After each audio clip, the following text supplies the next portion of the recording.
ശാസ്താംകോട്ടയിൽ ഇന്ന് പതിവില്ലാത്ത മഴയായിരുന്നു. സങ്കടമേഘങ്ങൾ കണ്ണീരായി പെയ്തിറങ്ങി. ഒരഗ്നിക്കും പുതപ്പാകാനാകാതെ കേരളമാകെ ആ സങ്കടത്തിന്റെ മരവിപ്പിലാണ്.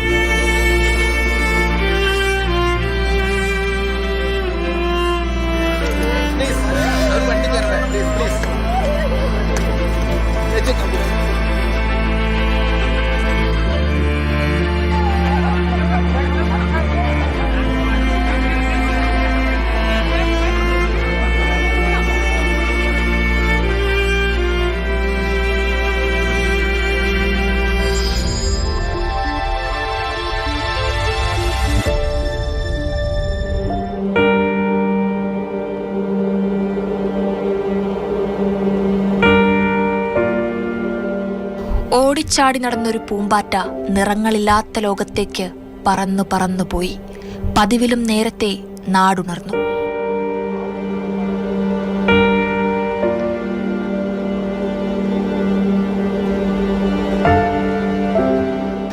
രണ്ടു ദിവസമായി തണുത്തുറഞ്ഞു കിടക്കുന്ന ആ പൊന്നുമോനെ യാത്രയാക്കണം.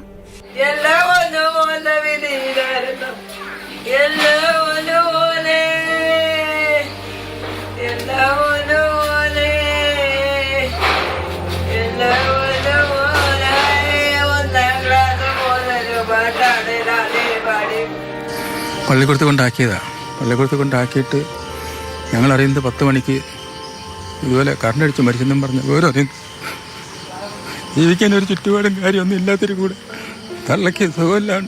തള്ള നാട്ടിൽ എങ്ങും പോകാനുള്ള ഉള്ള തൻ്റെയോടും കാര്യമൊന്നും ഇല്ലാത്തതാണ്. എന്നിട്ട് തന്നെ കുഞ്ഞുങ്ങളെ ജീവിപ്പിക്കണമെന്ന് പറഞ്ഞ് ഗൾഫിൽ പോയി 3-3.5 വർഷമായിട്ട് അന്നേരം ഈ സംഭവം അറിയുന്നത് ഇടക്കാടം പോലും ഇല്ല. മോന്റെ ഹൃദയത്തോട് ചേർത്തു വെച്ചൊരു കാൽപന്ത് വാങ്ങി ബാഗിൽ കരുതണമെന്ന് ആഗ്രഹിച്ചൊരമ്മ വെറും കൈയോടെ നാട്ടിലേക്ക് വരികയാണ്. അവർക്ക് നഷ്ടപ്പെട്ടത് ജീവിതത്തിൽ ഏറ്റവും പ്രിയപ്പെട്ടതിലൊന്നാണ്. കണ്ടുനിന്നവരുടെ ഹൃദയം തകർത്ത് അമ്മ കടലിന്റെ കണ്ണീരിരമ്പ്.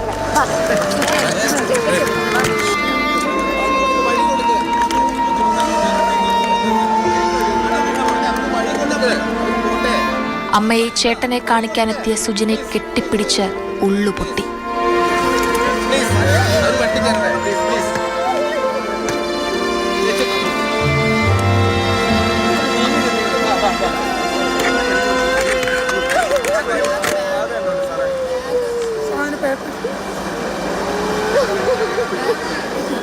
അമ്മ എത്തിയതറിഞ്ഞ് ശാസ്താംകോട്ട താലൂക്ക് ആശുപത്രിയിൽ നിന്ന് മിഥുൻ യാത്രക്കിറങ്ങി.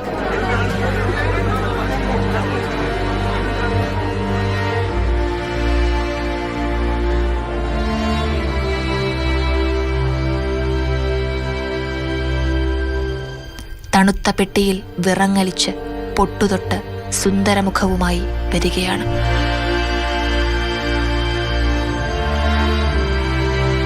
അങ്ങനെ സഹിക്കുക. തള്ള വരുമ്പോ എന്തോ അറിയാമോ ഇവരെ?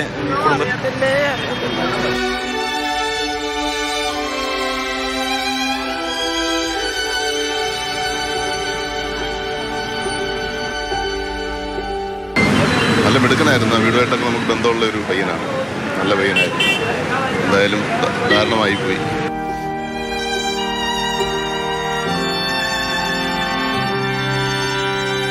എന്തോ പറഞ്ഞാൽ എന്തോ ആ പറ്റാളയ്ക്കും തന്തയ്ക്കും ഇല്ലാതായില്ലയോ? അവർക്കൊക്കെ എന്തോ നഷ്ടം? അവർക്ക് ആർക്കും ഒരു നഷ്ടവും ഇല്ല. എൻ്റെ അള്ളയ്ക്കും തന്തയ്ക്കും ഇല്ലാതായി. ഇനി എത്രയും പറ്റി വളർത്തിയ ഒരു കുഞ്ഞിനൊക്കെ എത്രയും വളർത്തിയെടുക്കണമെങ്കിൽ എന്ത് പാടാണെന്നറിയാവോ?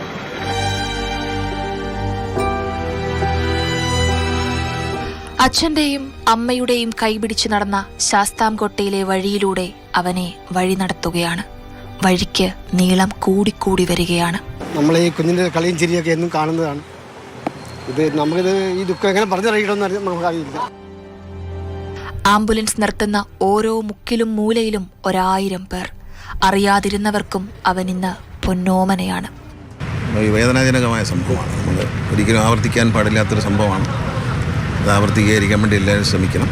അതിനുള്ള മുൻകരുതലെടുക്കണം. നമ്മളിപ്പോൾ ഇന്നൊരു ദിവസം ഈ വിഷയം ഇന്നലെയൊക്കെയായിട്ട് ചർച്ച ചെയ്ത് അവസാനിപ്പിക്കുന്നതിനപ്പുറം സ്ഥിരമായി ഇത്തരം കാര്യങ്ങൾ, കാരണം ഇതിനകത്ത് മാനേജ്മെൻറ്റിൻ്റെ ഭാഗത്തൊരു തെറ്റുണ്ട്. കാരണം അതിൻ്റെ താഴെ ഒരു ഷെഡ് പണിയാൻ പാടില്ലായിരുന്നു. ലൈൻ മാറ്റുന്ന പോട്ടെ, ഷെഡ് പണിയാൻ പാടില്ലായിരുന്നുള്ള എൻ്റെ അഭിപ്രായം. 2 മിസ്റ്റേക്കുകളാണോ, നീ ലൈൻ അതിനകത്തൂടെ പോകുന്നു, കുഞ്ഞുങ്ങൾ താഴെ കളിക്കുന്നതൊക്കെയാണ്. അതിലുപരി അവൻ്റെ താഴെ ഒരു ഇരുമ്പ് കൊണ്ടുള്ളൊരു ഷീറ്റ് ഒരു സാധനം, ഒരു കൺസ്ട്രക്ഷൻ പാടില്ലായിരുന്നു. അത് രണ്ടും ഒഴിവാക്കേണ്ട കാര്യമാണ്. നേട്ടങ്ങളുടെ നെറുകയിലെത്തുമ്പോൾ നാട്ടിലുയരുമായിരുന്ന ഒരു കുഞ്ഞു ചിത്രം ഹൃദയത്തോട് ചേർത്ത് കുത്തിവെക്കുന്നു. അതിൽ ഇങ്ങനെ എഴുതിയിരിക്കുന്നു: മിഥുന് ആദരാഞ്ജലികൾ. ഈ ക്ലാസ്സിലാണ് അവൻ പഠിച്ചിരുന്നത്. ആ കുഞ്ഞ് പഠിച്ചിരുന്നത് 1.5 മാസം മാത്രമാണ് ഈ ക്ലാസ്സിൽ പഠിച്ചത്. ആ ക്ലാസ്സിലേക്കാണ് അവസാനമായി ഇപ്പോൾ ഈ ഇവിടെ നിന്ന് യാത്രയായത്. ഇവിടെ കളിച്ചുകൊണ്ടിരുന്ന സമയത്താണ് ആ കുഞ്ഞ് അവൻ്റെ ചെരുപ്പ് മുകളിലേക്ക് വീണ സമയത്ത് സമീപത്ത് ആ ഭാഗത്തേക്ക് വീണ സമയത്ത് ഈ ഇപ്പോൾ ഇവിടെ ഒരു ബെഞ്ചും ഡെസ്കും ഒക്കെ തന്നെ ഉണ്ട്. അതിലേക്കൂടെ ഒരു കയറി മുകളിലേക്ക് എത്തി ഈ ഭാഗത്തേക്ക് എത്തി വൈദ്യുതി ലൈൻ തട്ടി ആ കുഞ്ഞിൻ്റെ ജീവൻ നഷ്ടമാകുകയായിരുന്നു. കഴിഞ്ഞ 3 ദിവസം മുമ്പ് മെനഞ്ഞാന്ന് രാവിലെ ഏതാണ്ട് ഒരു 9:15 ഈ ക്ലാസ്സിലേക്ക് എത്തിയതാണ്. വലിയ ചിരികളോട് സന്തോഷത്തോടു കൂടി പഠിക്കുകയും ഒപ്പം തന്നെ കൂട്ടുകാരോടൊപ്പം കളിച്ച് ഉല്ലസിക്കാൻ വേണ്ടിയൊക്കെ തന്നെ എത്തിയ ഒരു കുഞ്ഞാണ്. അവൻ പ്രതീക്ഷിച്ചിരുന്നില്ല ഒരിക്കലും ഒരു അപകടം ഉണ്ടാകുമെന്ന്. ആ ചെരുപ്പ് താഴേക്ക് തള്ളിയിടാൻ വേണ്ടി അല്ലെങ്കിൽ അതെടുക്കാൻ വേണ്ടിയാണ്. കാര്യം വലിയ സാമ്പത്തിക ബുദ്ധിമുട്ടുള്ള ഒരു വീട്ടിൽ നിന്നാണ് അവൻ വരുന്നത്. അവൻ്റെ സാമ്പത്തിക ബുദ്ധിമുട്ടുകളെയും പരാധീനതകളെയും ഒക്കെ തന്നെ കുറിച്ച് അധ്യാപകരോട് പറഞ്ഞിരുന്നു. ഒരു ചെരുപ്പ് നഷ്ടമായി കഴിഞ്ഞാൽ മറ്റൊരു ചെരുപ്പ് ഇടാനില്ല, അതുകൊണ്ട് തന്നെയാണ് ആ ചെരുപ്പ് എങ്ങനെയും എടുക്കുക എന്നുള്ളത്. അത് ഒരു കാരണവശാലും നമുക്കത് പറഞ്ഞാൽ മനസ്സിലാവില്ല. പലപ്പോഴും ആ ക്ലാസ്സിൽ നിൽക്കുന്ന സമയത്ത് വാക്കുകൾ കൊണ്ടത് പറഞ്ഞ് ഫലിപ്പിക്കാൻ സാധിക്കുന്നില്ല. അവൻ കളിച്ച് വളർന്ന ഒരു ക്ലാസ്സാണ്, അവൻ ഇരുന്ന് പഠിച്ച ഒരു ക്ലാസ് മുറിയാണ്. ആ ക്ലാസ് മുറിയിലേക്ക് ആ കുഞ്ഞിനി വരില്ല. അതൊരു യാഥാർത്ഥ്യം തന്നെയാണ്. ആ ക്ലാസ് മുറിയിൽ അധ്യാപകരോട് സംസാരിക്കുമ്പോൾ അവർക്ക് ഒന്നും തുറന്നു പറയാൻ സാധിക്കാത്ത മനസ്സ് വിങ്ങി നിൽക്കുകയാണ്. ടീച്ചറെ നിറകണ്ണുകളാണ്, ഒന്നും ചോദിക്കാൻ സാധിക്കുന്നില്ല. അവൻ്റെ ഒരു അവസാന യാത്രയാണിന്ന്.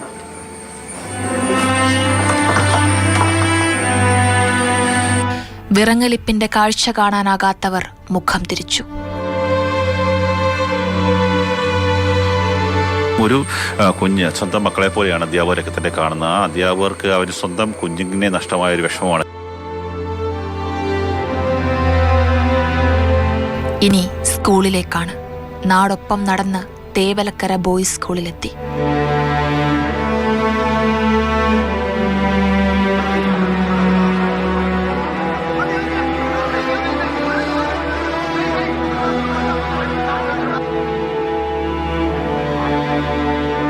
ഓർമ്മകൾ ഒരുപാട് സങ്കടപ്പെടുത്തുകയാണ് യഥാർത്ഥത്തിൽ ചെയ്തുകൊണ്ടിരിക്കുന്നത്. ഞങ്ങളെല്ലാം ഈ ഒരു മാനസികാവസ്ഥയിലാണ്. ഇതിനെങ്ങനെ പരിഹാരം കാണും എന്നുള്ളത് ഒക്കെ ഒരു ആശങ്കയിലാണ് ഞങ്ങൾ. ഉണ്ടായ ദാരുണമായ സംഭവത്തിലും അങ്ങേയറ്റം വിഷമത്തിലാണ് ഇവിടുത്തെ അധ്യാപകരും എല്ലാവരും തന്നെ. സ്കൂൾ ഇതുവരെ കാണാത്ത ആൾക്കൂട്ടം, എല്ലാവരും മിഥുനെ കാണാനെത്തിയവർ.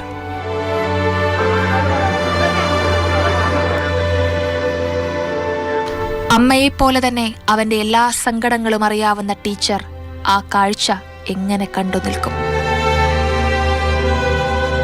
ലൈൻ നമുക്ക് ഓഫാക്കാനുള്ള, ലൈൻ ഓഫാണെന്നോ അല്ലെ ഓഫാക്കാനുള്ള ഒന്നും ഇല്ല, നമ്മുടെ മുമ്പിലൊന്നും ഇല്ലായിരുന്നു. പക്ഷെ കുട്ടിയെ രക്ഷിക്കുക എന്നുള്ളതാണ് നമുക്ക് ചെയ്യാൻ പറ്റിയത്. അപ്പോൾ നമ്മൾ അതുവഴി കയറാൻ നോക്കി. അവൻ കയറിയെടുത്തൂടെ നമുക്ക് കയറാൻ പറ്റില്ല. പിന്നെ നമ്മൾ ഡെസ്ക് പിടിച്ചിടുകയും അതിൻ്റെ പുറത്ത് വേറൊരു ബെഞ്ചിട്ട് അതിൻ്റെ മുകളിൽ കയറിയിട്ടാണ് എടുക്കാൻ പറ്റിയത്. പിന്നെ നമ്മൾ കയറിയപ്പോൾ അവിടെ നമുക്ക് ആ കുട്ടിയുടെ ബോഡി പോലും കാണാൻ പറ്റാത്ത രീതിയിലായിരുന്നു ആ പലകളുണ്ടായിരുന്നത്. പലകളെല്ലാം നമ്മൾ പൊളിച്ചു. പലക പൊളിച്ചിട്ട് അതിൽ നിന്നൊരു പലക വെച്ചാണ് ആ ലൈന്, കുട്ടി ആ ലൈനകത്ത് കിടക്കുന്ന നിന്നും കുട്ടിയുടെ കാല ഷീറ്റിൽ തട്ടിയിട്ടുണ്ട്. ഷീറ്റിൽ എർത്തുണ്ട്. ആ ഷീറ്റിൽ എർത്തുണ്ട്. അപ്പോൾ നമ്മൾ ആ പലക വെച്ച് കുട്ടിയെ തിക്കിയിടാൻ താഴെ ഇടാൻ നോക്കിയപ്പോഴാണ് പലക ഒടിഞ്ഞു പോയി. പലക ഒടിഞ്ഞു പോയപ്പോൾ താഴെ കിടന്നൊരു ബെഞ്ച് കയറ്റി ആ ബെഞ്ചിനാണ് കുട്ടിയെ തിക്കി താഴെ ഇടുന്നത്, ഷീറ്റിന് പുറത്തിട്ട്. അവിടുന്ന് പിടിച്ച് താഴെ ഇറക്കുകയും പുറത്ത് താഴെ കൊണ്ടുവന്ന് നമ്മുടെ ഡെസ്കിൻ്റെ പുറത്ത് കിടത്തുകയും നമ്മുടെ ഇവിടെ ഓഫീസ് സ്റ്റാഫായിട്ടുള്ള ഹരിയണ്ണൻ CPR കൊടുക്കുകയും അതിനുശേഷം നമ്മൾ ഇവിടുത്തെ സജേഷ് സാറിൻ്റെ കാരണത്ത് നമ്മളും പിന്നെ ഇവിടെ 1.5 കണ്ട് നാട്ടുകാരൊക്കെ കുറച്ച് പേരുണ്ടായിരുന്നു. അവരെല്ലാം അവിടെ കൂടിയാണ് ആശുപത്രിയിലേക്ക് കൊണ്ടുപോയത്. അവന്റെ അതേ ക്ലാസ്സിൽ പഠിച്ച കൂട്ടുകാർ പഠിക്കുകയൊക്കെ ചെയ്യായിരുന്നു. പിന്നെ വലുതാകുമ്പോൾ പട്ടാളക്കാരനൊക്കെ ആവണമെന്നായിരുന്നു ആഗ്രഹം. NCC ഒക്കെ കിട്ടിയായിരുന്നു. പിന്നെ ഒരു നല്ല ഫുട്ബോൾ പ്ലെയറൊക്കെ ആയിരുന്നു. പഠിക്കുന്നതൊക്കെ നല്ലോണമൊക്കെ പഠിക്കുകയും നല്ലോണമൊക്കെ കളിക്കുകയൊക്കെ ചെയ്യും. NCC ഒക്കെ കിട്ടി. യൂണിഫോമിനൊക്കെ പൈസ കൊടുത്തയാ.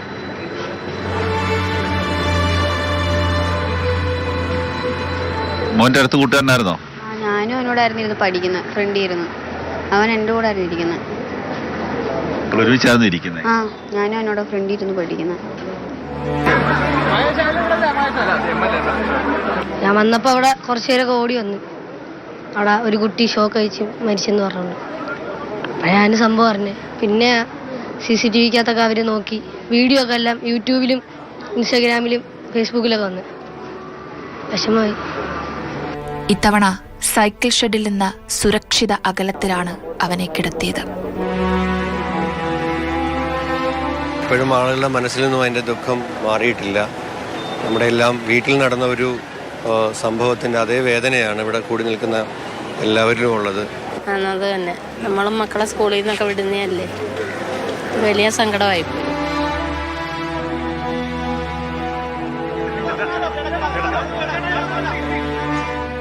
കയ്യടികൾക്ക് നടുവിലൂടെ നടക്കാൻ കൊതിച്ചൊരു കുഞ്ഞ് നിലവിളികൾക്കിടയിൽ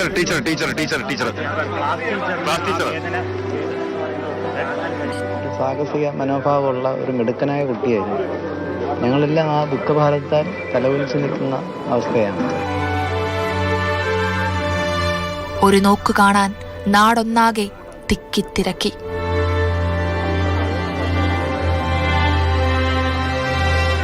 നമുക്കാർക്കും പ്രതീക്ഷിക്കാൻ പറ്റാത്ത രീതിയിലുള്ളൊരു സംഭവമാണ് നടന്നിരിക്കുന്നത്. അത് വളരെ വേദനാജനകമാണ്.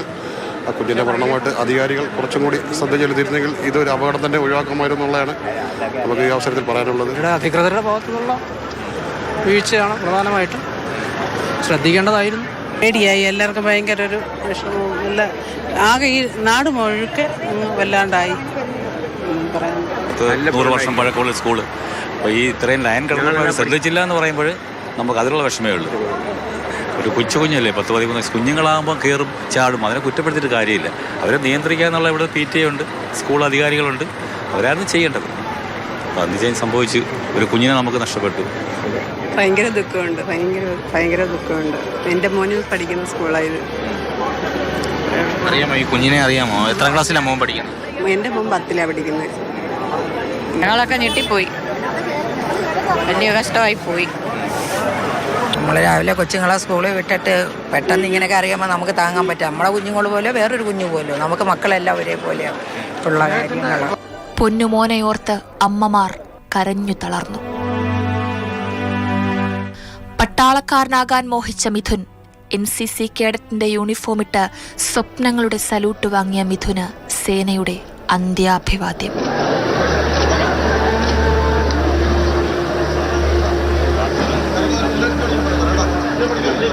Very sad for us also. Otherwise, Mudhut was quite passionate to join the NCC. That's why we are here to, respect his spirit. He was already in the process of enrolling into the NCC. A very sad, unfortunate day for us all. കണ്ണീർ ചാലുകൾ സങ്കടയാത്രയ്ക്ക് വഴിയൊരുക്കുകയാണ്. വീട്ടിലേക്കാണ് ആ യാത്ര.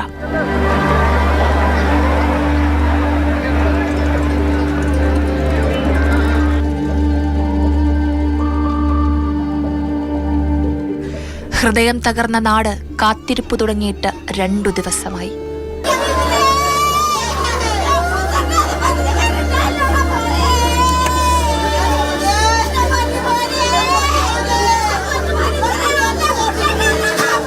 കുഞ്ഞു വീടിനെ താങ്ങാനാകാത്ത ദുഃഖഭാരം.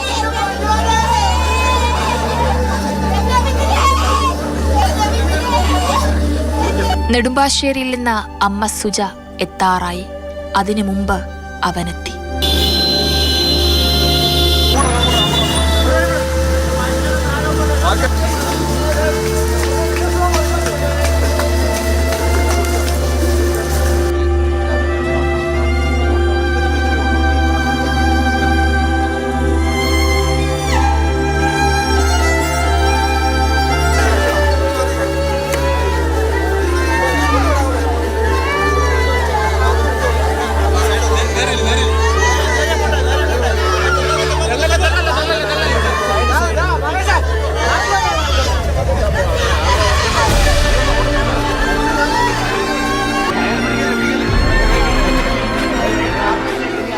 അവന്റെ ഓരോ ചുവടും കണ്ട നാട് പൊട്ടിക്കരഞ്ഞു.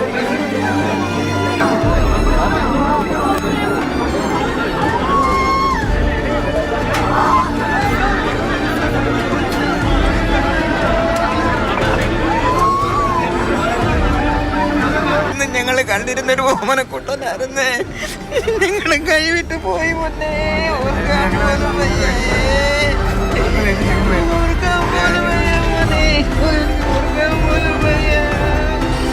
വെങ്കച്ചു പോയി, അതും ഒന്നും ആയിട്ടില്ല. വീടെല്ലാം താഴെ കിടക്കുവാണ്. വളരെ ബുദ്ധിമുട്ടാണ്. ബുദ്ധിമുട്ടെന്ന് പറഞ്ഞാൽ എൻ്റെ ബുദ്ധിമുട്ട്. ഒരു വീട്ടിനായിട്ട് ഒരു ഇതും ഇല്ല.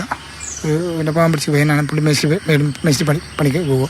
നല്ല പഠിക്കുന്നുണ്ട്. നല്ല അഭിപ്രായം അതിനെപ്പറ്റി. നമുക്ക് നഷ്ടം നിന്നൊക്കെ പോയില്ലേ, ഏറ്റവും വലിയ കഷ്ടമാണ്. അന്ന് പോയി ജീവൻ തിരിച്ചെടുത്തില്ലല്ലോ. ഒരു കുഞ്ഞു പോകുമ്പോൾ അതിൻ്റെതായ വിഷമമുണ്ട്. ഇതിനെ ആസ്പത്രി കൊണ്ടുവരുമ്പോൾ ഞാൻ അവിടെ ഉണ്ടായിരുന്നു. ഷോക്കേറ്റ് വരുമ്പോൾ ആദ്യം ഐഡൻറ്റിഫൈ ചെയ്യുന്ന ഞാനും ഇവിടെ അടുത്തുള്ള ഒരു പെങ്കൊച്ചും കൂടെ. അത് വളരെ നിർഭാഗ്യകരമായൊരു സംഭവം എന്ന് തന്നെ പറയാം.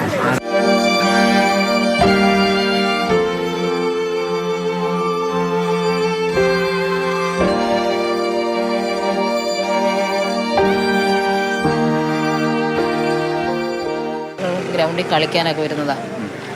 മറ്റ് പ്രശ്നമൊന്നുമില്ല.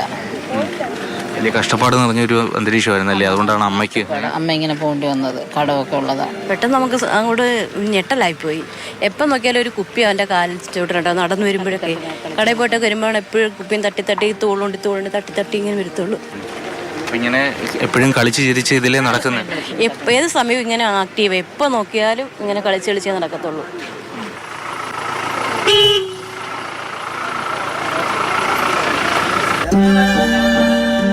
ഇനി അമ്മ വരും. മരണ വീട്ടിലേക്ക് സുജ വരികയാണ്.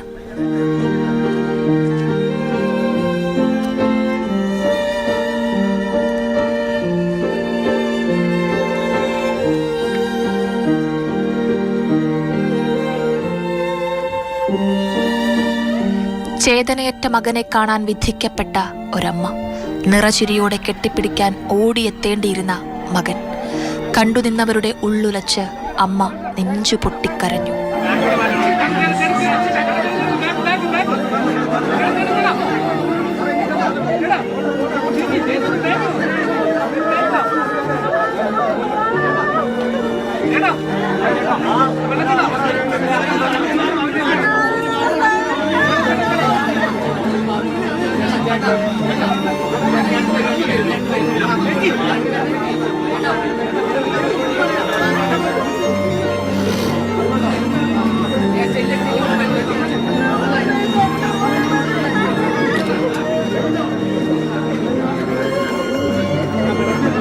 അവനോട് പറയാൻ, അവന് ചോദിക്കാൻ 100 കഥകളുണ്ടായിരുന്നു, സ്വപ്നങ്ങളുണ്ടായിരുന്നു.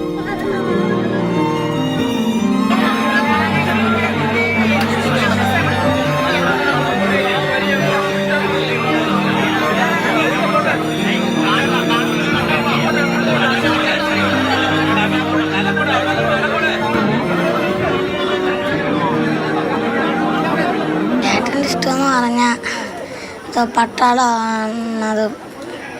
പിന്നെ ഫുട്ബോൾ കളി, പിന്നെ വോളിബോളും ഉണ്ട്. പ്രത്യേകിച്ച് ചേട്ടന് അത്രയൊക്കെ. പിന്നെ കുടുംബം നല്ല വൃത്തി കൊണ്ടുപോകണമെന്നുണ്ട്.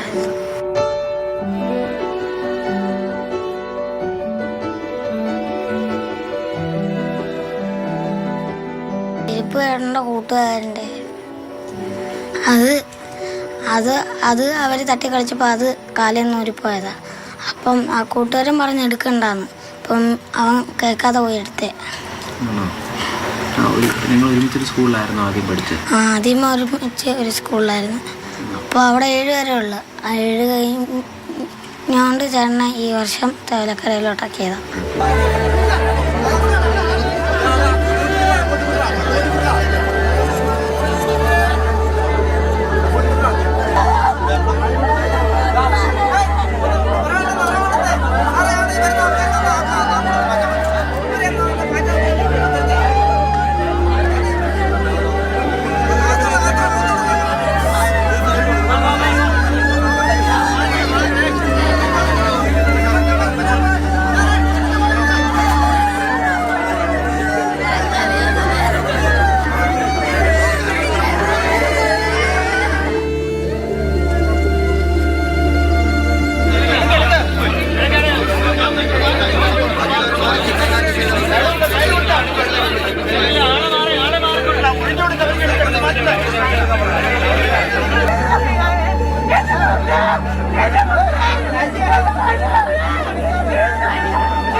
നെഞ്ചു പൊട്ടിക്കരയുന്ന അമ്മയോട് പറയാൻ എന്താശ്വാസ വാക്കുകളാണ് നമ്മുടെ കയ്യിലുള്ളത്.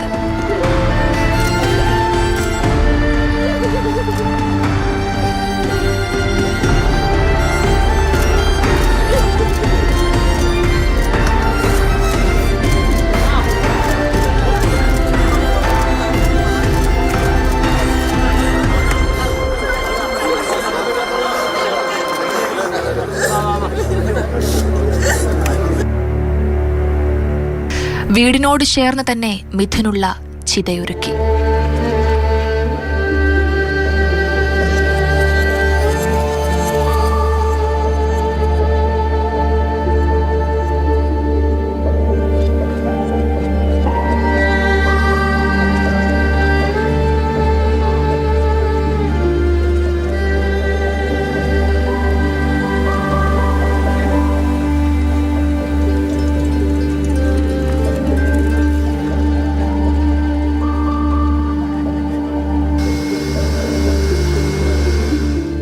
മോനെ മിഥുനെ, മാപ്പ്. ഈ നശിച്ച സംവിധാനത്തിന്റെ അവസാനത്തെ ഇരയാകട്ടെ നീ.